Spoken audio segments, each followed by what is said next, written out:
outfit na mag-a-avail ng piso promo ng McDo. Summer outfit daw sa akin. So, yung promo nila is piso na Coke float. So, you need to wear summer outfit. Ewan ko summer outfit ko, basta ito pag summer outfit ko, okay. Alright.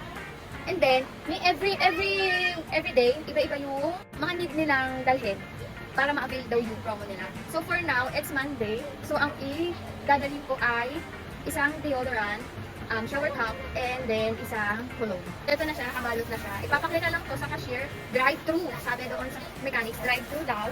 Papakita ko sa cashier sa drive-thru. And then, wala. Ayun na. Let's see kung carry na itong pang summer outfit na ito. Kung makaka-avail tayo na piso promo nilang Coke. Go, punta na tayo sa McDo sample. So, we're here na sa McDo sample. Go up. Paano ba? Sige, go. Punta ka sa cashier. Ayan, dito. Hi, hello po. Avail po ba yung promo nyo? Piso po. Yes po. Ay, avail. Ano, Monday kasi ngayon. So, ang dinala ko, cologne, tsaka deo, and hairnet. Ay, ganun. Wow, meron pa tayo, baby. Ay, ganun po ba? Thank you. Thank you so much. Bye-bye. Thank you. Pogi, ang angas mo naman, bros. So, tatlo na pala yun.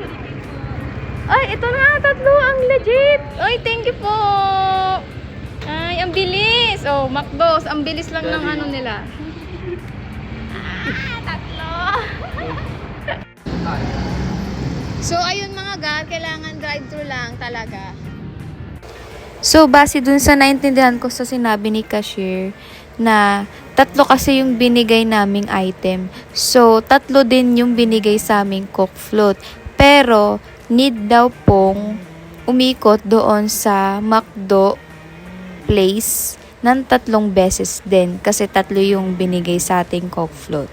So, ayun, ipa-flash ko ulit sa screen kung ano yung mga mechanics and ano yung mga dadalhin every day. Pero, ang promo nila hanggang April 2 na lang. Yun lang. Bye!